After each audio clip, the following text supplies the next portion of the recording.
membuat mata kami dicelikkan, telinga kami mendengar, hati kami menyambar dengan cepat. Iman kami akan berkata, iya, akan kami lakukan.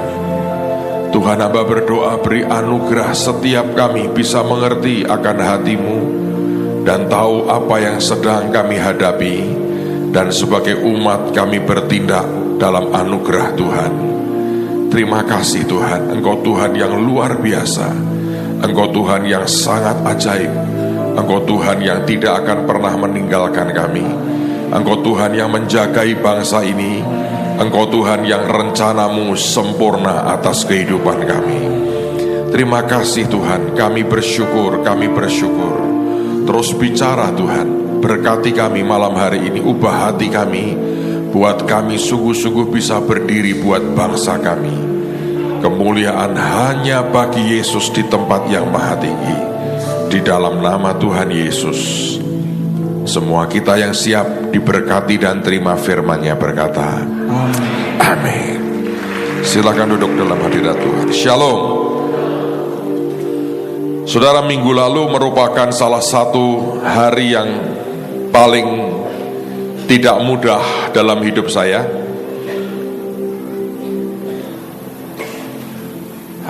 Ada hal yang harus dilewati.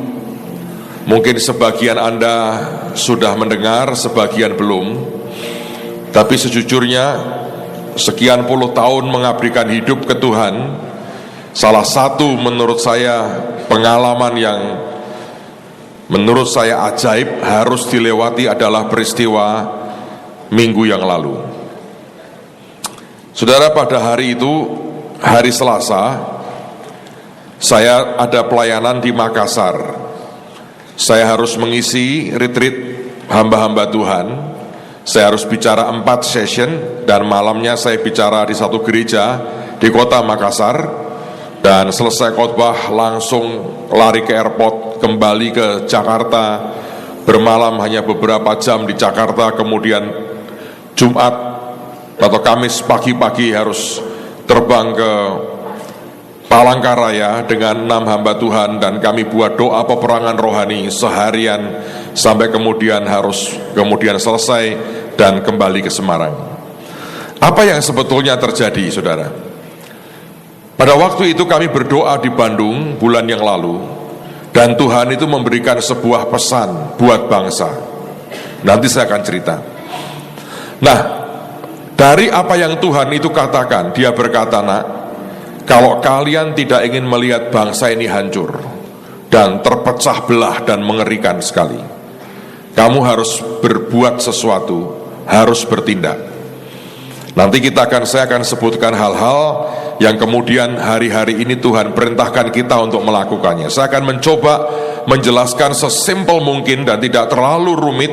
Yang penting kita bisa bertindak dalam pengertian seperti yang Tuhan mau. Siapa yang cinta bangsa ini dari hatimu yang terdalam? Yes, amin. Saudara sekalian, dan kemudian pada waktu itu ada firman yang berkata begini, di ujung-ujung Indonesia itu harus dipatok. Tetapi Tuhan berkata begini, kalian bertugas khusus patok tengah Indonesia, bagian tengah Indonesia. Nah, seringkali Tuhan hanya bicara satu kata begitu. Anda harus nangkap dengan roh, didoakan lagi, hadapkan ke Tuhan. Ini maunya apa?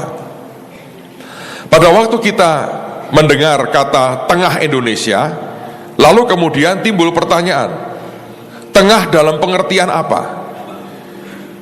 Karena ternyata ada 2 hal kalau itu menyangkut tengahnya Indonesia. Kalau Anda melihat akan seluruh wilayah Indonesia, Anda lihat persis titik tengahnya, maka tengahnya itu ada di Selat Makassar, atau satu selat yang memisahkan antara Pulau Sulawesi dengan Kalimantan. Tapi kalau Anda menggabungkan semua daratan Indonesia, tengahnya itu di sekitar Palangkaraya, di Kalimantan Tengah. Jadi yang mana? Dan akhirnya kami berdoa, dan kami menemukan 2 titik. dan dua-duanya sebetulnya areal yang tidak mudah. Yang di daerah lautan yang memisahkan antara Sulawesi dengan Kalimantan, titik nolnya di situ adalah tempat yang banyak orang mengatakan itu seperti segitiga bermudanya Indonesia. Sekian puluh tahun yang lalu, kalau beberapa Anda masih ingat, ada kapal Tampomas tenggelam persis di situ. Sekian tahun yang lalu, kalau Anda masih ingat, dulu ada namanya pesawat Adam Air, itu jatuh hilang persis di titik itu. Dan orang-orang dari SAR mengatakan bahwa di daerah itu medan magnetnya besar sekali dan sering terjadi kecelakaan dan kapal tenggelam dan sebagainya. Dan kalau medan magnetnya besar, maka sebetulnya komunikasi lewat radio dan sebagainya itu akan seperti di jam. Kami mengerti itu bagian daripada yang harus dikerjakan. Maka diutuslah 3 pendekar. Ada Pak Luki dari Mahanaim, ada Saudara Yohanes dari Temanggung, dan Ibu Ripkah. Lalu kemudian yang di Kalimantan Tengah, itu bukan di kota Palangkarayanya. Ketika dibuat pemetaan dan diukur persis, itu sebetulnya ada satu bukit. Kalau nggak salah namanya Bukit Raya kalau tidak ya. Itu kalau dalam hitungan sementara kemarin itu, naik mobil dulu sekian jam, terus harusnya jalan kaki 12 jam naik ke atas. Nah, kami 6 hamba Tuhan itu memang masih sangat muda sekali untuk naik sampai ke sana, sangat muda dan terlalu muda. Untuk jalan 12 jam, Pak Yusak itu sudah 79 tahun. Musa itu berarti belum sampai umur di mana Musa ditemui Tuhan. Masih muda sekali. Dengan usia 79 tahun, kalau saudara perintahkan minta beliau jalan kaki 12 jam, itu sebuah kekejaman yang luar biasa. Maka kita utus beberapa orang, dan satu di antaranya adalah Saudara Petrus yang dari Sion, Lani yang dari Windu, dan yang dari AOC diwakilkan karena Joe baru pulang dari Filipina. Saudara, kami mengerti jam berapa mereka berangkat, kira-kira jam berapa mereka pulang. Hari itu waktu mereka berangkat, apa yang terjadi? Yang di Kalimantan, sekian jam jalan, mobilnya nabrak orang. Itu orang naik motor dihajar, saya nggak tahu bagaimana kejadiannya. Bem!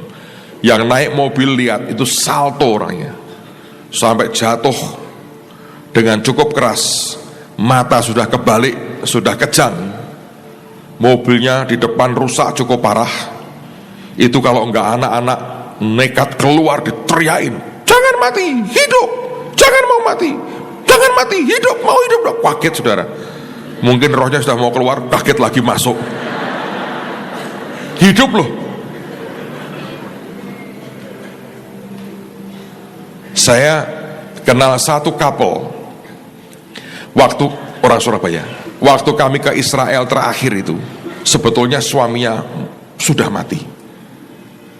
Itu nggak tahu kenapa, kan mereka berdua di kamar, tiba-tiba itu istrinya lihat, si suami itu sudah buka mulutnya. Tuhan ngomong, suamimu mau mati. Dia teriak, Tuhan aku harus bagaimana? Tiup mulutnya. Kayak siapa itu? Elia itu, tiup mulutnya. Begitu ditiup, bangun lagi, kesedak bangun saudara. Dan itu suaminya berkata apa? Aku sudah keluar loh, lihat terang sekali.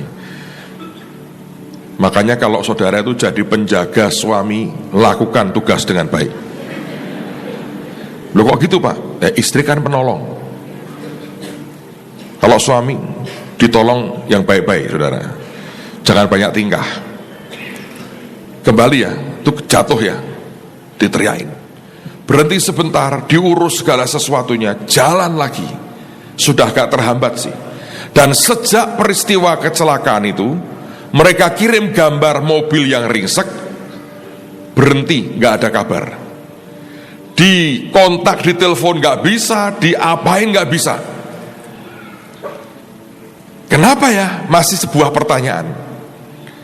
Tapi waktu tim yang kedua ini berangkat, itu pakai botnya aparat loh saudara. Yang ngawal itu 4 aparatnya, mereka bertiga, jadi 7 orang. Saya nggak terlalu ngerti jam berapa mereka balik. Jadi waktu sekitar jam sudah agak siang itu belum ada kabar.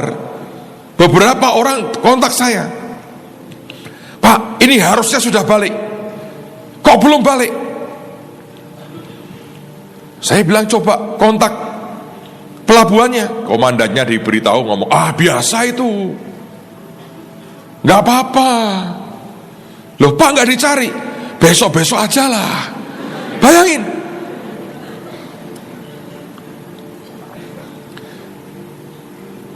Saudara, ini saya persingkat lah, kalau nggak seharian saya hanya cerita soal ini. Nanti Anda tidak tahu poinnya. Singkat cerita, kita coba dikontak sampai sore, dan komandannya tetap berkata nggak apa-apa. Kita berkata, Pak, apa enggak kita lapor ke SAR untuk cari mereka? Ya besok-besok saja. SAR itu baru bergerak kalau 1 kali 24 jam hilang, tidak balik, baru bergerak. Ini kan baru berapa jam?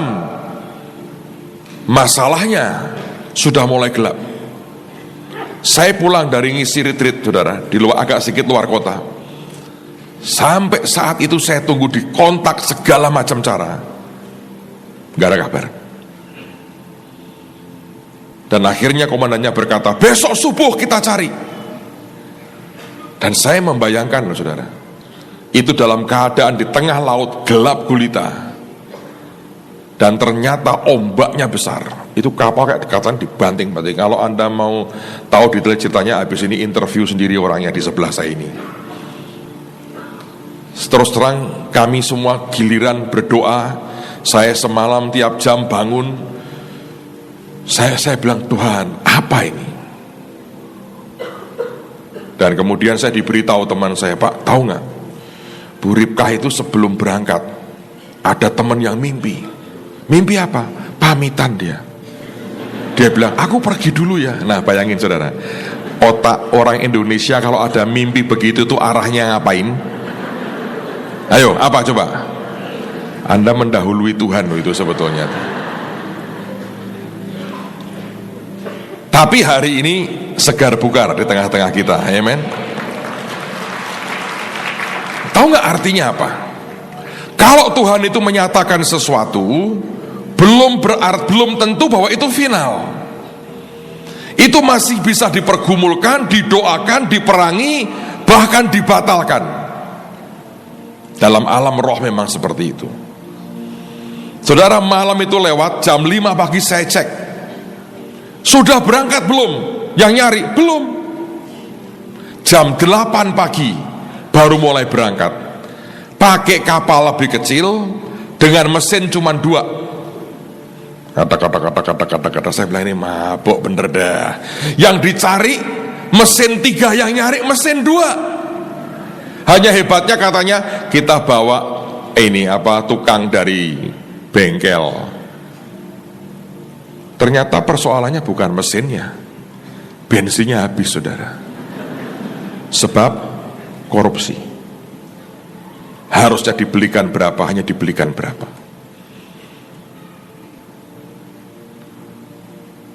Itulah, saya sampai hari ini masih kebas-kebas kalau ingat komandannya itu, saudara. Saya masih kebas-kebas ini. Saya tiap kali saya berdoa, Tuhan, dia harusnya jadi komandan untuk dirinya sendiri di hutan, tengah hutan Papua sana. Bukan di situ. Dia tidak layak mimpin anak buah. Itu anak buahnya sampai berkali-kali berkata, komandan kok nggak nyari kami? Enggak, tinggal tidur kok, saudara.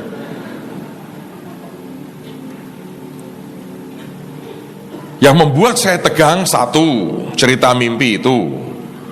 Tapi kedua, kapal ini rescue. Di tengah-tengah kita lagi tiap hari nonton MH370, gak ketemu-ketemu, saudara, bayangin.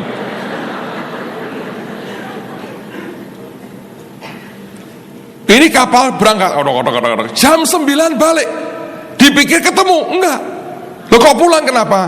Kena ombak, mesinnya mati satu. Daripada kami juga hilang, kami pulang saja. Bayangin saudara.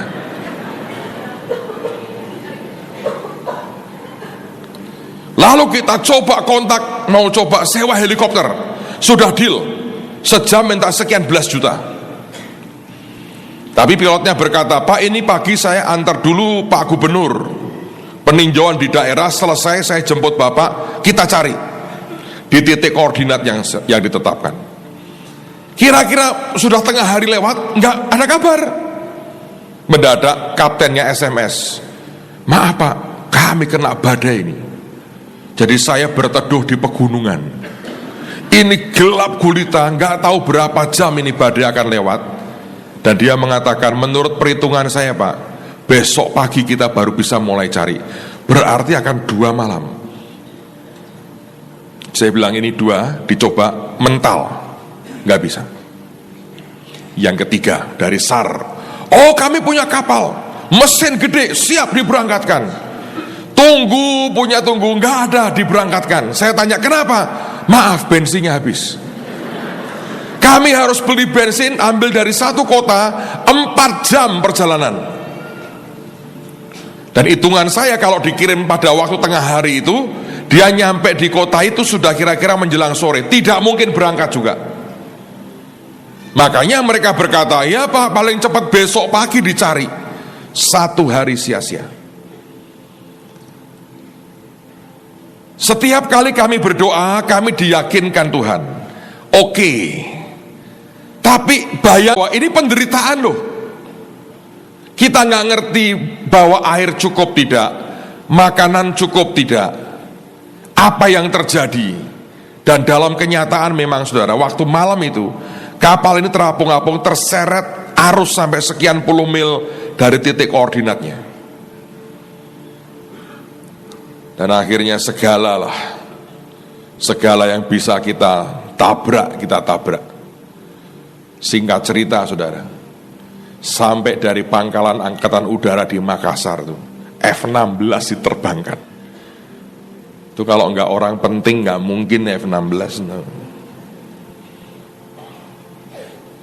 Tapi karena sudah terseret sangat jauh, enggak ada. Dan memang kalau pesawat tempur kan terlalu tinggi dan terlalu cepat saudara. Ngelihatnya gimana? Cus, hilang. Tapi saking urgensi, yang doa perang, tapi suaminya Bu Ripkah itu hebat sekali. Istrinya belum ketemu dia ketawa aja. Oh aku dapat firman seperti Paulus, selamat walaupun kapalnya masalah. Terus ngajak teman-teman, ayo potong rambut. Bayangin saudara, itu pilar sejati. Kalau tidak pilar sejati, pilek namanya. Anda punya panggilan pilar harus seperti itu. Bukan karena tidak cinta istrinya, percaya, kuat. Nah itu pilar. Kalau gini-gini, pilek namanya kalau sudah begitu. Saudara, akhirnya singkat cerita, saudara tahu, luar biasa memang. Ternyata itu memang nelayan sudah lihat, tapi nggak mau nolong. Makin dibunyikan sirenenya, makin kabur. Sering malai soalnya saudara. Makanya saya berkata, lebih baik Anda dicintai daripada ditakuti. Kalau engkau ditakuti, satu hari engkau punya masalah, orang nyukurin, rasain loh. Tapi kalau engkau dicintai, engkau punya persoalan, mereka mengulurkan tangan. Dan akhirnya siang hari itu sudah nggak tahan saudara, semua sudah stres. Pak Yohanes yang Temanggung sudah penglihatannya RIP terus, rest in peace. Bayangin, semua sudah beres-beres dengan Tuhan, siap menghadap Bapak di surga. Teman saya tanya sama saya, Pak, ini ngomong sendiri ya Pak, menurut Bapak mereka masih hidup? Saya ngomong gini, kalau sudah pulang, saya percayalah, sebelum mereka check out benar-benar, Pak Luki akan datangi Bu Iin. Bu, mohon diri. Nah, nanti Cik Ripkah datangi kamu sama aku. Kaget dia bilang, salahmu sendiri, tanya aneh-aneh, saya bilang. Nanti kalau sudah dipamiti, nah sudah selesai, sudah tidak ada yang pamit, saya bilang. Baik-baik mereka, saya menguatkan hatiku sendiri. Anda pemimpin itu tanggung jawab loh saudara. Saya membayangkan anak-anaknya dua datang ke saya, Om, Mami di mana Om? Saya mau jawab apa saudara? Tapi siang itu saudara, sebetulnya Tuhan itu luar biasa lah. Makanya kita harus menghormati wanita. Yang pria teriak-teriak ditinggal pergi, polisi teriak-teriak tinggal pergi.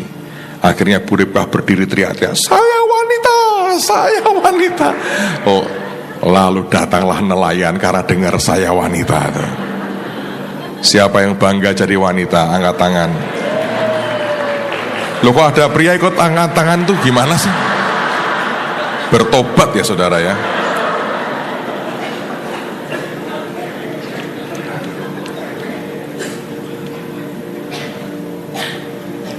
Akhirnya 3 kapal nelayan tarik mereka. Jam 2 saya diterima BB-nya. Sudah lihat dekat daratan Pak? 6:30 baru bisa nyampe. Itu gelombang dihantam badai lagi. Ya di Kalimantan ketemu, turun, mobilnya sudah hancur semua. Di bawah itu aparat sudah siap mau naik, mau rescue mereka. Akhirnya ketemu, dibantu mobilnya. Dan hari itu semuanya selesai. Saya melihat campur tangan Tuhan yang luar biasa. Kalau Tuhan berkata hidup nak, tetap hidup.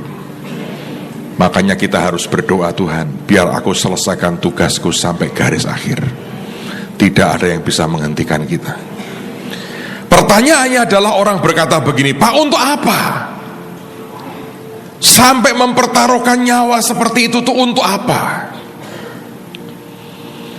Kita baik-baik kok nggak ada apa-apa, asik aja. Pemilu malah saya laris Pak, buat kaos sana sini. Oleh karena sebetulnya sederhana sekali, Tuhan itu bicara. Setan merencanakan yang jahat atas bangsa kita. Yang saya masih ingat betul Tuhan berkata, nak, kalau kamu tidak lakukan bagianmu, berdiri buat bangsa ini, akan dipecah belah. Dan sampai terjadi pertumpahan darah. Yang kedua, pada waktu kami berdoa, Tuhan berkata, gunung-gunung akan meletus. Bahkan waktu di Bandung bulan lalu, Ibu Nani itu melihat aneh.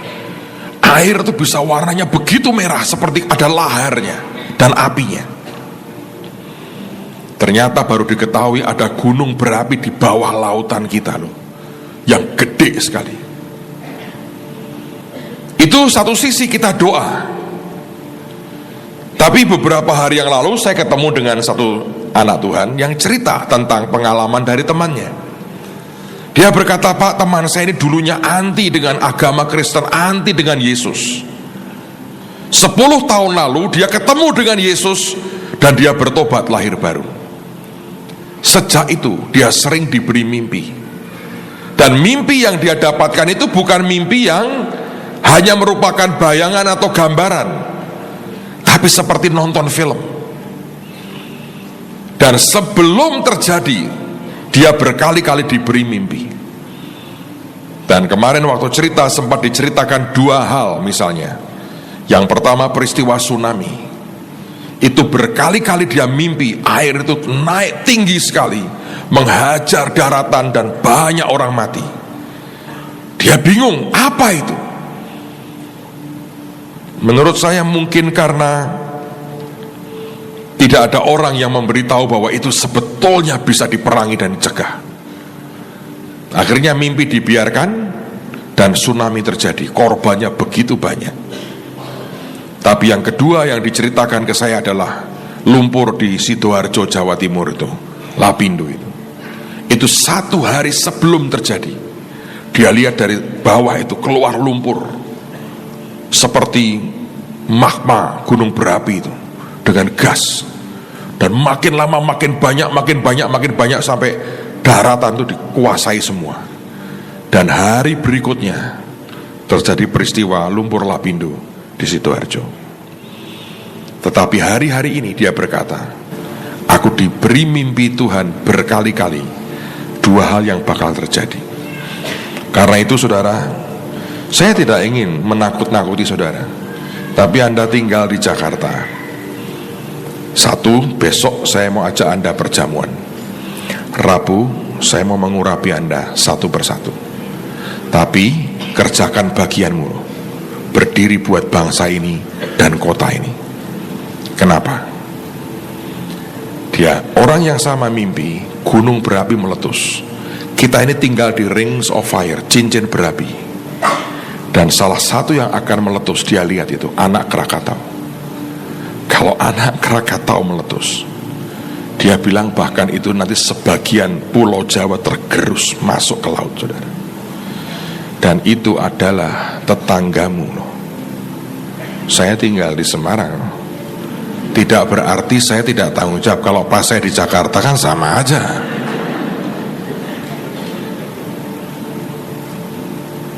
Karena itu besok kita akan perjamuan. Rabu saya mau mengurapi Anda. Saya doain beri kekuatan. Sebab Kamis pagi saya harus terbang ke Bangkok, karena Kamis malam KKR di Bangkok. Bukan cari durian, saya KKR dan seminar di Bangkok 2 hari. Ini hari-hari yang luar biasa, padat sekali jadwal saya. Tapi saya mau Tuhan proteksi kita. Tapi Anda kerjakan bagianmu. Amen, saudara. Yang pertama dia lihat itu. Tapi kalau dilihat ya, mulai loh. Tapi yang ajaib saya bilang, seperti Gunung Kelut ini.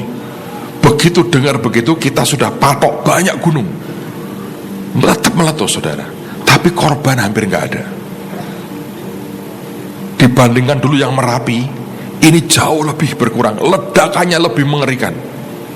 Artinya saya bilang, bisa dibatalkan, bisa dieliminir sampai titik paling rendah dan tidak membahayakan kalau kita berdiri dan bertindak. Amen, saudara. Jadi ini serius, tergantung Anda. Biarin aja Pak. Yaitu orang yang utangnya sudah terlalu banyak, pengen Tuhan segera datang gitu, saudara. Tapi itu artinya tidak ada tanggung jawab kita. Yang pertama. Dan yang kedua, dia berkali-kali mimpi lihat pertumpahan darah. Orang dengan senapan mesin berondong, rakyat, korban begitu banyak. Ini ditambah yang ketiga. Saya sempat kemarin bicara dengan teman-teman pastoral saya. Sebenarnya aku gak pengen dengar terlalu banyak lah. Yang enak tuh gak usah dengar apa-apa, tidur nyenyak. Tapi masalahnya ini tanggung jawab. Sehingga Tuhan berkata, kamu harus tahu nak, lalu bertindak. Yang ketiga, saya ketemu dengan cukup banyak orang. Dan dari cerita omongan ini, dan ini bukan orang-orang sembarangan lah, saya berkata, ini betul ini. Apa yang Tuhan peringatkan, ini betul. Possibilitiesnya terjadi besar sekali kalau tidak dihentikan dengan doa. Karena itu saudara, selama 3 hari ini saya berdoa, biar ini suara Tuhan bergema di hati Anda. Kita bisa berdiri atas bangsa ini, bertindak, kita bisa. Dan saya percaya kalau kita melakukan dengan iman, sesuatu yang ajaib akan Tuhan buat. Bangsa ini akan diluputkan. Sebab janji Tuhan berkata, kalau masih ada yang menahan, dan ada Mikael yang berdiri mempertahankan, mendampingi bangsa ini, kita akan jadi bangsa yang terluput. So, saya berdoa dalam nama Tuhan Yesus, tidak ada orang yang anggap enteng dan berkata, ini nggak akan apa-apa. Mari kita ikuti hati Tuhan dan ikuti apa yang Dia perintahkan. Anda akan lihat kemuliaannya luar biasa. Nah sekarang bagaimana Pak? Apa yang harus saya buat? Saya ingin memberikan dasar. Mari buka kitab Kejadian pasal yang ke-15. Kejadian pasal 15 ayat yang ke-13 sampai dengan ayat yang ke-16. Kejadian pasal 15 mulai ayat yang ke-13.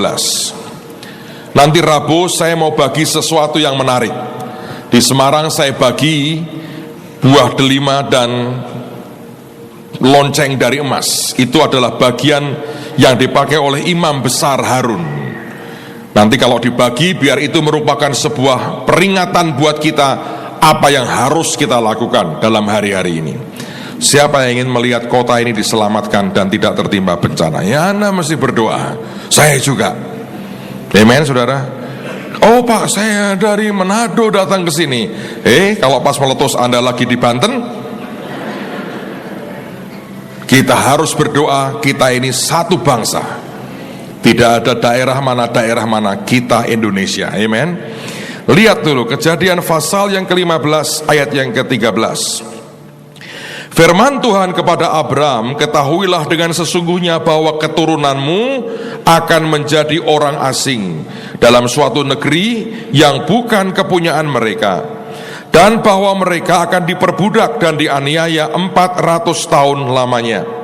Tetapi bangsa yang akan memperbudak mereka akan kuhukum, dan sesudah itu mereka akan keluar dengan membawa harta benda yang banyak.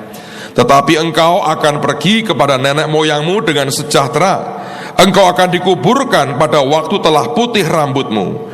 Tetapi, perhatikan ini, keturunan yang keempat akan kembali ke sini, sebab sebelum itu kedurjanaan orang Amori itu belum genap. Tuhan yang kita sembah adalah Tuhan yang semua yang dikerjakannya itu ada hitungannya. Dia bukan Tuhan yang otoriter. Dia bukan Tuhan yang sembarangan. Dia Tuhan yang setiap keputusan yang diambil selalu ada hitungan Tuhan. Nah, beberapa ayat yang tadi kita baca menunjukkan itu. Contoh, Tuhan berkata kepada Abraham, keturunanmu akan 400 tahun tinggal di negeri asing. Mereka akan diperbudak. Tapi nanti waktu mereka keluar, mereka akan membawa harta benda yang sangat banyak. Saudara, apa yang akan terjadi ratusan tahun di depan, Tuhan cerita kepada Abraham. Dan itu menunjukkan sebuah hitungan keadilan Tuhan. Mengapa harus 400 tahun? Menurut saya ada beberapa hal. Satu di antaranya, itu Tuhan seperti sedang menyemai.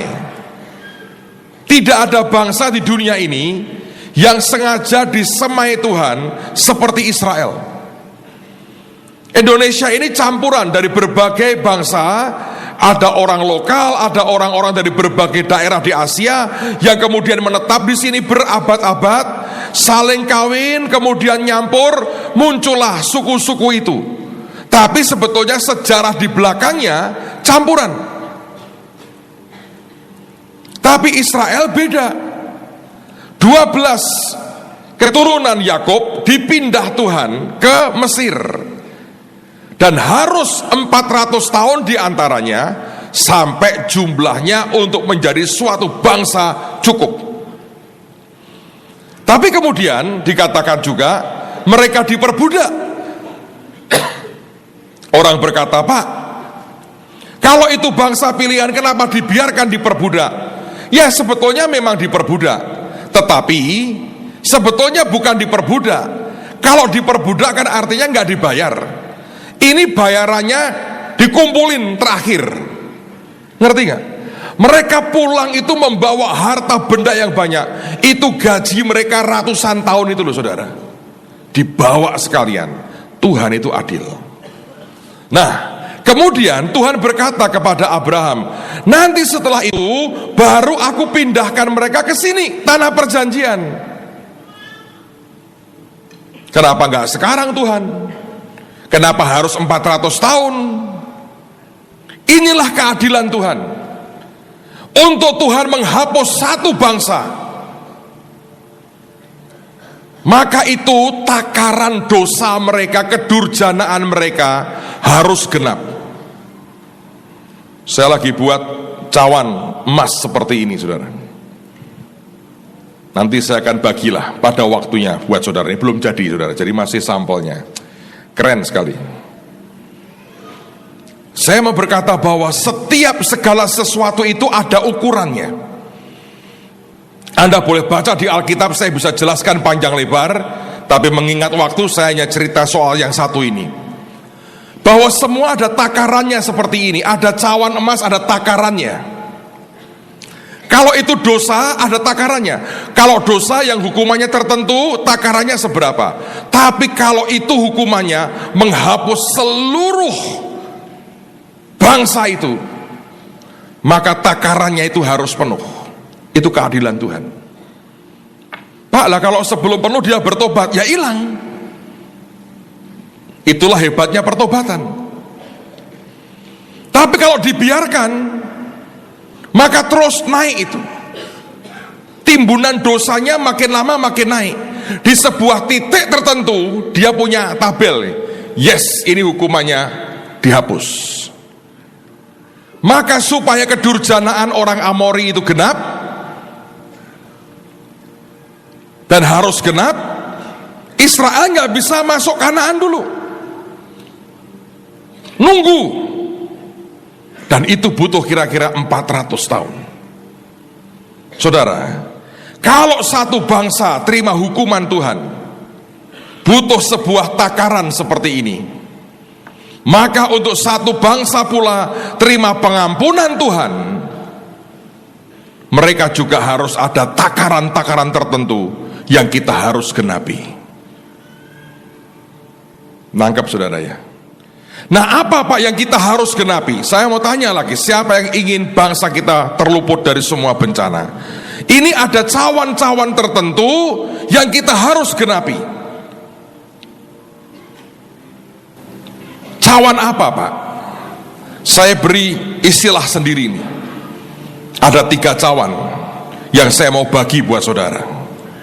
Kalau Anda serius menanggapinya, dan saya percaya Anda serius, bangsa ini akan terluput dan bahkan akan mengalami kemuliaan Tuhan yang luar biasa. Saya berkali-kali berkata, saya harap saya tidak pernah dengar apapun seperti yang saya dengar selama ini. Tapi Tuhan berkata, tidak bisa nak, kamu harus tanggung jawab. Sekarang mari kita lihat firman Tuhan lebih jauh lagi. Apa yang perlu kita perhatikan? Mari buka bersama dengan saya dalam kitab Wahyu pasal yang kelima.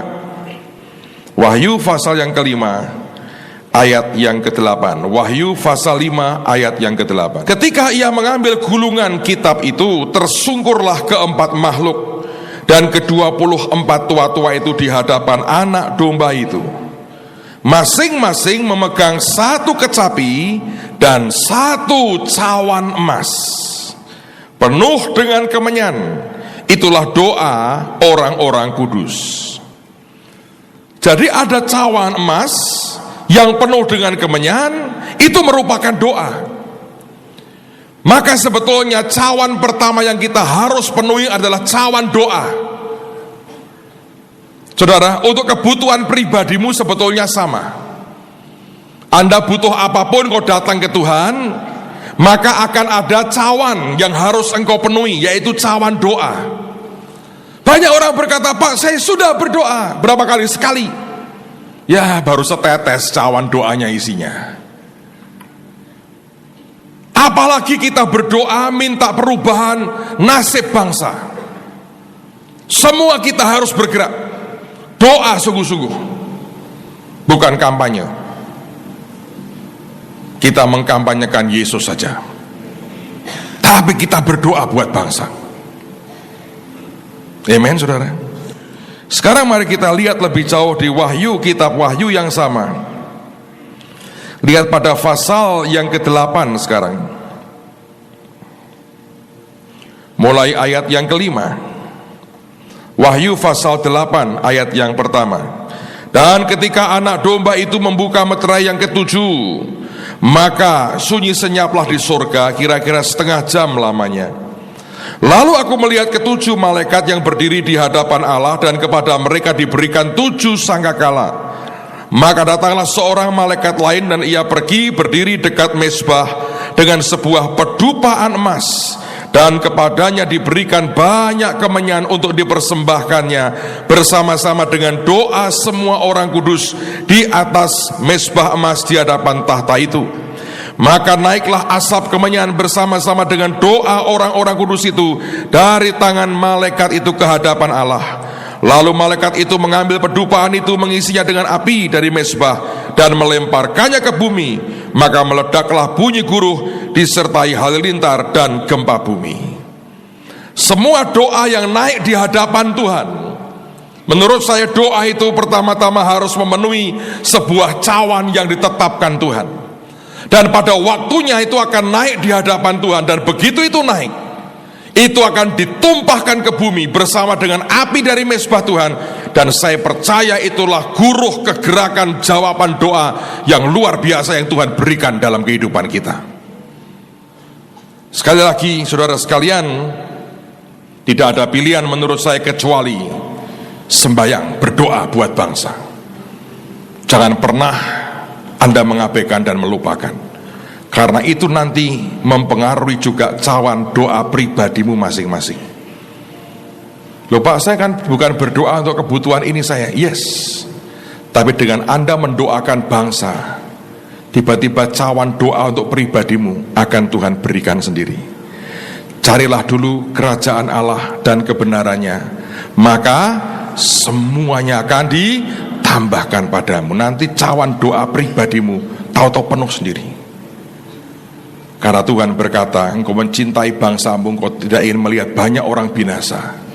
Dan tiba-tiba Tuhan dalam keadilannya berkata, itu cawan doamu ditambahkan. Dan tiba-tiba engkau berkata, Tuhan, aku baru doa ini sebentar loh, kenapa sudah kau jawab dengan luar biasa?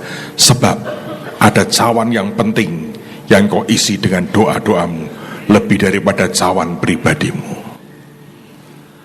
Banyak orang berkata, Pak, saya sudah berdoa 1-2 kali. Yesus berkata begini, mintalah maka akan diberikan kepadamu, ya kan? Tapi kalau Anda membaca teks aslinya, lebih tepat dibaca minta dan terus mintalah, maka itu akan diberikan kepadamu. Bukan hanya 1 kali minta, bukan. Minta dan terus mintalah, maka akan diberikan kepadamu. Kalau saudara bisa nangkep itu, Anda akan mengerti betapa kita harus berdoa. Dan itu akan membuat semuanya berubah dengan luar biasa. Sekarang kita lihat Efesus. Surat Efesus pasal yang ke-6. Perhatikan pada ayat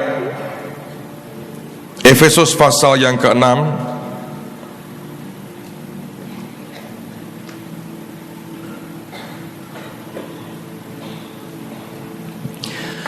Ayat yang ke-17 dan 18. Efesus 6, 17, 18. Dan terimalah ketopong keselamatan dan pedang roh, yaitu firman Allah, dalam segala doa dan permohonan.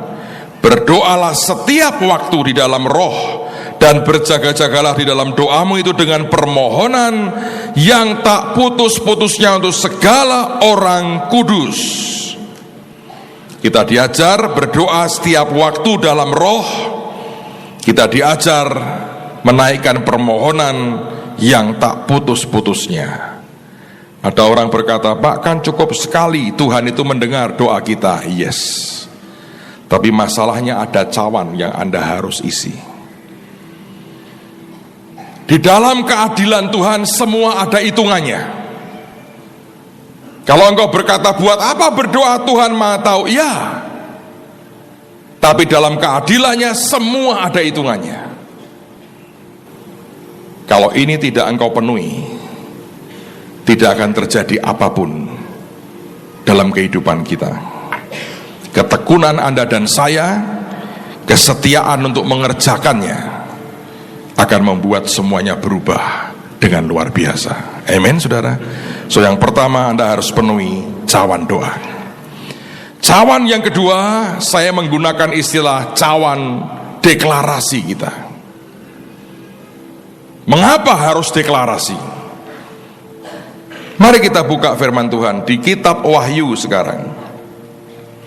Wahyu pasal yang pertama, lihat ayat yang ke-6. Wahyu pasal yang pertama, ayat yang ke-6. Dikatakan, dan yang telah membuat kita menjadi suatu kerajaan, menjadi imam-imam bagi Allah Bapanya, bagi dialah kemuliaan dan kuasa sampai selama-lamanya. Amin. Saudara, sebetulnya bukan dikatakan membuat kita menjadi kerajaan, menjadi imam-imam, bukan. Tapi istilah yang dipakai adalah menjadikan kita kings and priests, raja-raja dan imam-imam. Nah, dua ini sebetulnya kekuatannya di mana? Di deklarasinya. Kalau raja mendeklarasikan untuk hal-hal yang bersifat dunia, sedang imam mendeklarasikan untuk hal-hal yang bersifat rohani. Yesus pernah berkata, kalau engkau mengatakan kepada seseorang dosamu diampuni, itu kan deklarasi, maka dosanya diampuni. Tapi kalau engkau mengatakan dosanya tetap, maka dosanya tetap. Itu imam. Tapi raja mendeklarasikan semua yang berlaku di bumi ini. Jadi deklarasimu itu penting. Sekarang kita lihat lagi, apakah hanya sekali Pak kata kings and priests? Tidak. Lihat lagi kitab Wahyu pasal yang kelima, lihat pada ayat yang ke-10. Dan lagi-lagi sebetulnya terjemahnya adalah kings and priests. Dan engkau telah membuat mereka menjadi suatu kerajaan dan menjadi imam-imam, kings and priests, bagi Allah kita, dan mereka akan memerintah sebagai raja di bumi. Baik imam maupun raja, kings and priests, kita semua, Tuhan berkata, itu punya otoritas yang luar biasa. Sampai Wahyu mengatakan, dan mereka akan memerintah di bumi. Menurut saya, dalam semua sisi yang lebih general, memerintah artinya keputusan dan dekret yang Anda keluarkan, deklarasimu akan mempengaruhi luar biasa. Lihat lagi sekarang, ini ayat saya suka sekali. Lihat kitab Ayub. Ayub adalah persis sebelum Mazmur. Ayub pasal yang ke-22, lihat pada ayat yang ke-27 dan 28. Ayub pasal 22, ayat yang ke-27 dan ayat yang ke-28. Firman berkata begini, jikalau engkau berdoa kepadanya, ia akan mengabulkan doamu, dan engkau akan membayar nasarmu. Apabila engkau memutuskan berbuat sesuatu, maka akan tercapai maksudmu, dan cahaya terang menyinari jalan-jalanmu. Kalau Anda punya Amplified Bible, terjemahannya bagus sekali. Firman berkata, you will make your prayer to him, and he will hear you, and you will pay your vows. Kamu akan menaikkan doamu ke Tuhan, ke dia, dan dia akan mendengarkan engkau, sehingga engkau akan membayar akan nasarmu. 28, ajaib sekali. You shall also decide and decree a thing. Saya ulang lagi. You shall also decide and decree a thing. Engkau akan memutuskan dan mendekretkan, mendeklarasikan, menetapkan, menjadikan hukum, mendekretkan. Decide and decree. Dan dikatakan, and it shall be established for you, dan akan ditetapkannya bagimu, and the light of God's favor shall shine upon your ways, dan cahaya daripada favor, kemurahan, kemudahan Tuhan, anugerah Tuhan itu akan menyinari jalan-jalanmu. So it's up to you, what is your decision? Sebab Tuhan berkata, you shall decide and decree. Saudara, banyak orang ini ya tidak terlalu percaya, mana mungkin Pak. Tapi ini bagian daripada otoritas yang dia berikan ke kita. Kalau saya akan menetapkan, saya akan memutuskan Indonesia akan dilawat Tuhan. Tidak ada perpecahan, tidak ada pertumpahan darah, tidak ada bencana alam yang mematikan. Semua dalam kendali Tuhan, membawa kebaikan yang luar biasa. Saya akan memutuskan kota ini akan terlindungi, seluruh kota dilindungi dan tidak kena musibah dan bencana. Katanya Anda tidak setuju dengan saya dan tidak terlalu antusias.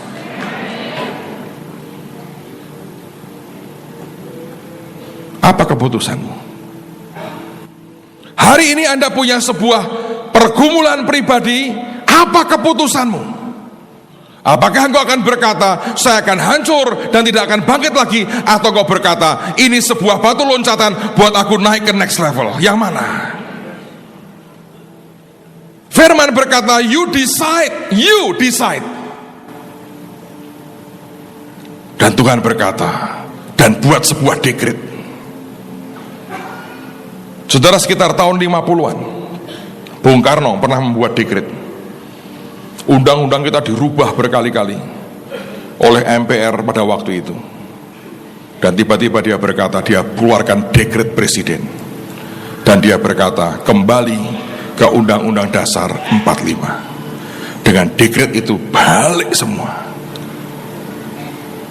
Kalau seorang presiden bisa menyelamatkan satu bangsa dengan dekretnya, Anda adalah kings and priest-nya.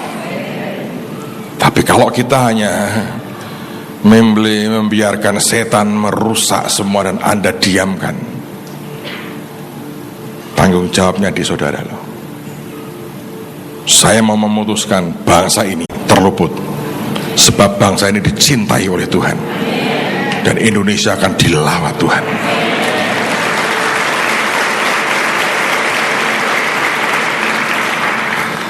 Beberapa hari yang lalu seorang teman saya cerita, dia nonton program TV mungkin sudah 2-3 bulan lalu atau sebulan lalu, saya lupa. Ada seseorang yang diwawancarai dan orang ini cukup aneh. Menurut saya dia punya bakat indigo, itu bakat spiritualis ya, lihat dunia roh, bisa ngeramal apa dan sebagainya lah. Tapi yang antik dari orang ini adalah dia mengcombine itu dengan ilmu pengetahuan. Dia studi ke Amerika dan dia pelajari secara matematiknya, istilahnya begitu. Dan dari hasil studinya di Amerika itulah dia menciptakan program komputer. Dan program itu seperti bisa meramal akan hidup orang. Lalu ada 2 contoh yang diceritakan dan saya dengerin. Ada seorang komedian lah. Dia punya nama akte lahir beda, nama panggilan beda. Ketika nama panggilannya itu dimasukkan di programnya, kedapatan bahwa orang ini sialnya luar biasa. Dia mengatakan orang ini akan sering ditipu orang dan sebagainya, dan banyak ngalamin nasib sial, ujungnya mati ditembak, dibunuh orang. Dan ketika diomongin gitu, dia berkata, ya betul, aku ini ditipu orang berkali-kali. Lalu dia tanya, bagaimana aku mengubah nasibku? Ini saya cerita ke saudara, bukan supaya Anda cari orang itu berubah nasib loh. You decide and decree. Terus ditanya, lah namamu asli siapa? Oh ini nama asliku. Dimasukkan di komputernya itu, keluar, wah nama ini bagus. Terus dia bilang, aku harus bagaimana? Anda tahu caranya? Dia disuruh tiap hari nulis nama saya, tulis nama aslinya sampai sekian ratus kali tiap hari selama sekian bulan. Kalau sampai meleset satu saja, ngulang dari awal. Jadi berbulan-bulan dia nulis nama saya ini, nama saya ini, nama saya ini. Dan sejak itu nasibnya baik. Lalu orang mikir, wah kita harus gimana ini? Anda ini ketinggalan zaman. Tuhan itu Tuhan yang mengubah nama. Abram jadi Abraham, Sarah jadi Sarah, ya kan? Yakub jadi Israel. Sebutkan, masih banyak lagi. Simon jadi Petrus. Kalau Anda tanya, Pak nama saya gimana, saya nggak tahu. Tapi Petrus pasti bagus waktu Tuhan yang ngasih.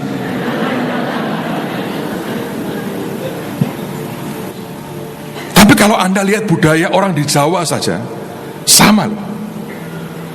Seringkali orang tua memberi nama, katanya itu nama yang hebat-hebat. Mangku bumi. Jadi bumi dipangku. Sakit-sakitan terus saudara. Kakinya ini kok selalu kena rematik tulang terus. Dibawa dokter gak sembuh-sembuh. Akhirnya orang berkata gini, terlalu berat namamu. Bumi engkau pangku, cekot-cekot terus tiap hari. Ganti apa namanya? Selamat. Sudah, katanya waras setelah itu. Saya cerita ini bukan untuk mengatakan mari berubah nama semua. You decide and decree. Kalau Anda lihat hidupmu, ada orang berkata, kamu tuh kok makin lama kok kelihatan makin tua. Salah. 1 juta orang berkata gua lebih muda, kok kamu ngomong aku lebih tua. Ada yang salah dengan matamu. Aku ini makin segar, gemuk dan segar. Oh jangan gemuk kalau tidak mau gemuk, segar dan sehat. Sudah, nanti gendut tenan repot saudara. You decide and decree. Dalam urusan pribadi juga sama. Dan urusan dengan bangsa kita juga sama.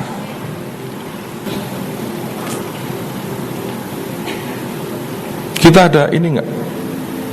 Deklarasi. Besoklah kalau bisa bagi deklarasi. Coba bantuin dicetak. Supaya kita bisa deklarasi. Itu keputusan kita. You decide and decree. Amen saudara. Hidupmu juga sama. Orang dunia membuktikan begitu, kita harus percaya. Tapi Alkitab sudah mengajar. Kita pernah diajar tentang believing and speaking, misalnya. Ya begitu. You decide and decree. Amen saudara. Jadi yang pertama, mari kita penuhi cawan doa kita. Yang kedua, kita penuhi cawan deklarasi kita. Alkitab mengatakan, kami percaya sebab itu kami berkata-kata. Kita mesti lakukan itu. Decide and decree. Sebab kita raja-raja dan imam-imamnya. Yang percaya katakan amin. Yang terakhir, saya menyebut ini dengan istilah cawan kebaikan. Cawan kebaikan. Mari kita lihat surat Roma.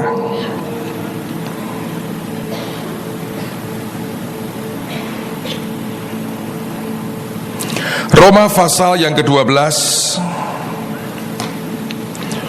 Lihat pada ayat yang ke-21.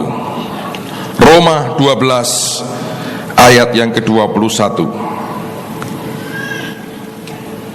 Janganlah kamu kalah terhadap kejahatan, tetapi kalahkanlah kejahatan dengan apa? Kebaikan. Anda sudah mendengar Tuhan memperingatkan akan terjadi perpecahan, kemarahan, kebencian, huru-hara, semua yang mengerikan. Itu semua kejahatan. Anda bisa memadamkan dengan apa? Bagi kebaikan. Anda bisa memadamkan dengan kebaikan. Saudara, kita dapat tugas bukan hanya buat kota kita sebetulnya, tapi buat seluruh Indonesia. Jadi saya ingin mengundang Anda terlibat. Kalau Anda mau ambil bagian saja, tidak ada paksaan apa-apa. Kita mau kirim ke seluruh Indonesia sarung. Orang berbilang, buat apa Pak sarung? Menurut saya Indonesia harus disarungi. Kenapa Pak? Satu, ada bagian aurat yang harus ditutupi supaya punya rasa malu. Itu burip kan ya, terkatung-katung tuh gara-gara berapa Pak bensinnya? Sekian, dibelikan separuh. Jadi betul, sekali jalan zep, selesai, mati. Dan dia tahu loh, komandannya itu, bensinnya cuma separuh jalan, sekali nggak bisa balik. Dicari pun tidak. Oh, biasa itu. Makanya perlu disarungi supaya rasa malu. Selama itu kan dibuka-buka negara tanpa malu, saudara. Satu itu. Menurut saya yang kedua, itu berkaitan dengan ibadah buat sebagian besar rakyat kita, ya toh. Kita berdoa mereka ketemu dengan Tuhan yang luar biasa. Tapi yang ketiga itu serbaguna. Buat ronda malam bisa, buat selimutan bisa, ya toh. Anget. So besok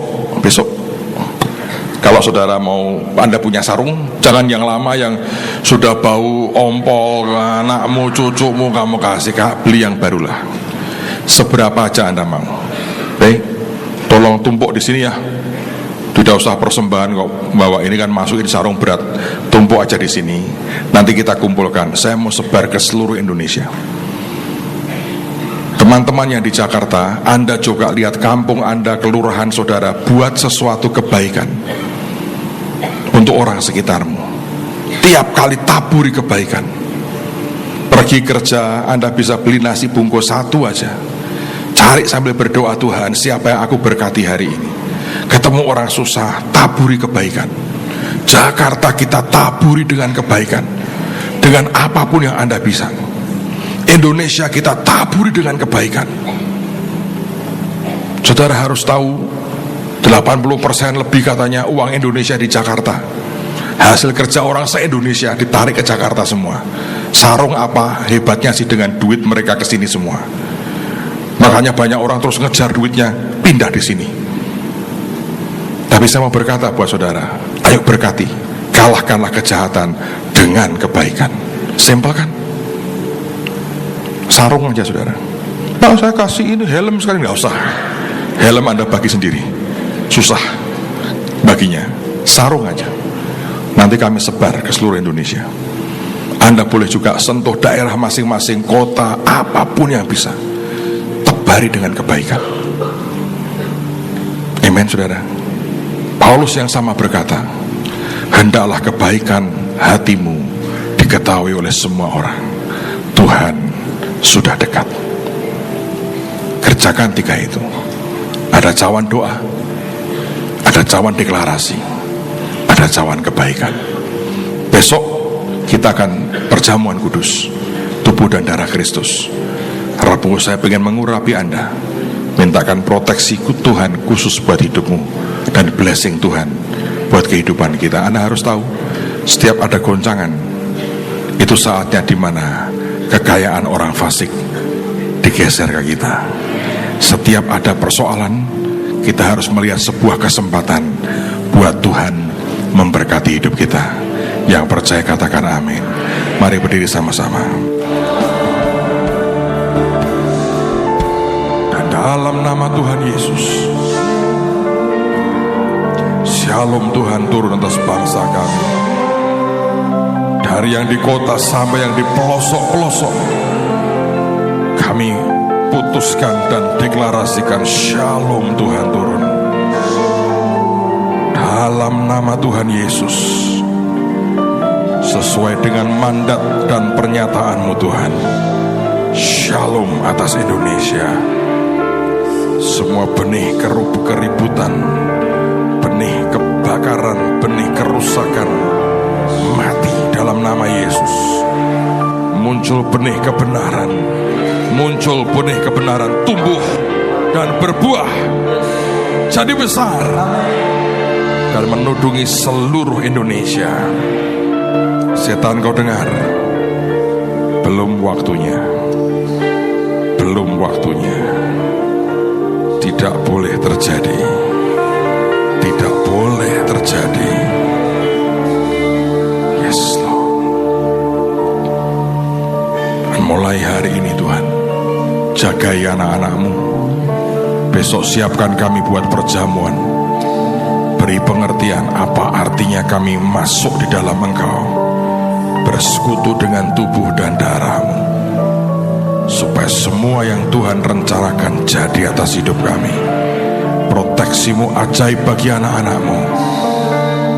Dan biar blessing Tuhan, Shalom Tuhan juga turun buat semua kami. Terima kasih Bapa. biar kami bertindak sebagai orang benar. Cawan doa kami penuh, cawan deklarasi kami penuh, cawan kebaikan kami penuh, dan proteksi kami dalam anugerah-Mu. Kemuliaan hanya bagi Yesus di tempat yang maha tinggi. Terima kasih Tuhan. Terima kasih Tuhan. Saudara bahasa roh beberapa menit. Tuhan berkata bahasa roh Tuhan, jangan selesai bahasa roh. Shatakara shitikiri shitikara lamataka. Ya rahasukuru sandara lamataka ya ramataka. Naku sikirene mete sokarana mataka ya lama sandakara lamata. Marosete karana sande kara lamata sokarana mata. Sekirene sikiara mata korosanta karama. Kami aktifkan semua senjata kami gerakkan semua malaikat. Nikite sokorona sakara mata, kawal bangsa ini, kawal bangsa ini. Musikara lama takarama. Mikael yang mengawal bangsa ini, yang mendampingi bangsa kami sehingga kami terluput. Dalam nama Yesus.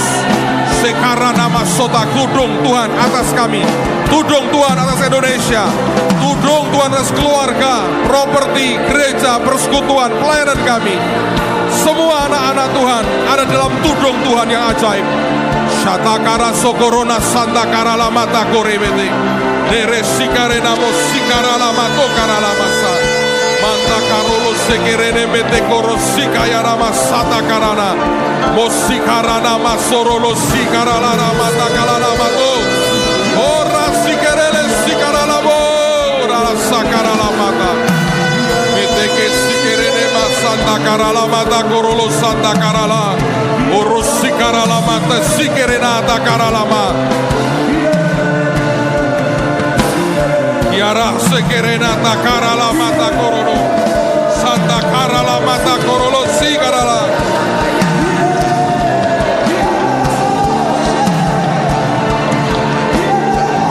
Yara hasikarana sokorolo mata koro sikarena santa koro sakaya lama herene sikereta kara sikara lama. Ya Tuhan, ya Tuhan, ya Tuhan, ya Tuhan, ya Tuhan, ya Tuhan. Sekiranya kami geser mundur, tapal batas iblis kami geser mundur, mundur kau dalam nama Yesus. Neseka, kau tahu belum waktunya, belum waktunya, belum waktunya.